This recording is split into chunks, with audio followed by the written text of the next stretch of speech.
اگر کسی کی مسکراہٹ آپ کے وجود سے وابستہ ہے تو یقین کیجیے آپ قابل رشک ہیں۔ حضرت علی نے فرمایا، جس سے حد سے زیادہ محبت ہو اس سے اتنی نفرت بھی ہو سکتی ہے، کیونکہ خوبصورت شیشہ جب ٹوٹتا ہے تو خطرناک ہتھیار بن جاتا ہے۔ جذباتی ہونا، جلد غصہ کرنا، چھوٹی چھوٹی باتوں کو دل پہ لینا اور جلدی رو دینا ایک صاف دل انسان کی نشانی ہوتی ہے۔ حضرت علی نے فرمایا، دنیا کا سب سے خوبصورت پودا محبت کا ہے، جو زمین پر نہیں لوگوں کے دلوں میں اگتا ہے۔ جس مرد میں اللہ کا خوف ہوگا وہی مرد عورت کے لیے بہترین ہم سفر ہوگا۔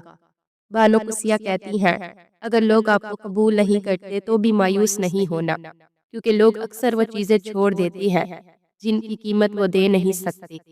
زندگی کی خوبصورتی رشتوں سے ہے، اور رشتے جب ہی قائم رہتے ہیں جب ہم معاف کرنا اور درگزر کرنا سیکھ جاتے ہیں۔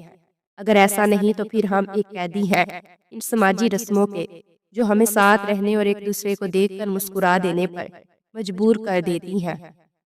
زندگی میں آنے والے سبھی انسان ٹھہر جانے کے لیے نہیں ہوتے، جانے دینے کا ہنر بہت کارآمد شے ہے۔ محبت کیجیے مگر کسی کو باندھنے کے لیے نہیں۔ آپ کو محبت پر اختیار نہیں، اپنے عمل پر تو ہے۔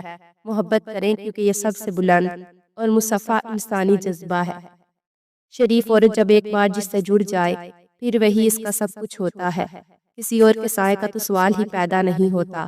جان دے دے گی لیکن شرک کا خیال تک نہ لائے گی۔ کبھی کبھی رشتوں میں فاصلے لانا ضروری ہوتا ہے۔ اکثر زندگی ہمیں انہی لوگوں کے ہاتھوں توڑتی ہے جنہیں ہم اپنا مضبوط سہارا سمجھتے ہیں۔ دل بڑا کرو، باتیں تو ہر کوئی بڑی کرتا ہے۔ ہم ہمیشہ کسی کے لیے خاص نہیں رہ سکتے۔ لوگوں کی ترجیحات بدل جاتی ہیں، اور بدلنے والے کے پاس بس دو قسم کے ہی ہتھیار ہوتی ہیں، ایک تو حالات کا رونا اور دوسرا مجبوریوں کا بہانہ۔ کامیابی کے پیچھے صبر کی ایک لمبی کہانی ہوتی ہے۔ ہر کامیاب شخص کے پیچھے دردناک کہانی ہے، اور ہر دردناک کہانی کی کامیابی پر ختم ہوتی ہے۔ تو درد کو قبول کرے اور کامیابی کا مزہ چکھے۔ لوگوں کو کھونے سے نہ ڈرو، ڈرو اس بات سے کہ کہیں تم لوگوں کو خوش کرتے کرتے خود کو ہی نہ کھو دو۔ کچھ عرصے کے لیے رابطے میں پہل کرنا چھوڑ دیجئے۔ آپ کو پتہ چل جائے گا کہ آپ کتنے مردہ پودوں کو پانی دے رہے تھے۔ بار بار آنسو صاف کرنے سے بہتر ہے کہ زندگی سے ہی اس کا صفایا کر دیا جائے جو آنسو کا سبب بن رہا ہے۔ کسی کی بدتمیزی سے مت گھبرائیے، وہ بس اپنا تعارف کرواتے ہیں۔ سمجھداری اسی میں ہے کہ آپ انہی کی پہچان کے آگے چل دیں۔ وہ شخص آپ سے ضرور محبت کرتا ہے مگر چھپاتا ہے جو یہ تین کام کرتا ہو۔ ایک، جو شخص آپ کی غلطی ہونے پر بھی آپ کو غلط نہ کہے بلکہ لوگوں کے سامنے آپ کو درست ثابت کرنے کی کوشش کرے تو یہ اس بات کا ثبوت ہے کہ وہ آپ سے محبت کرتا ہے۔ دو، وہ شخص آپ سے جڑے لوگوں کی بھی عزت کرے گا اور کبھی بھی ان کے ساتھ غلط نہیں کرے گا۔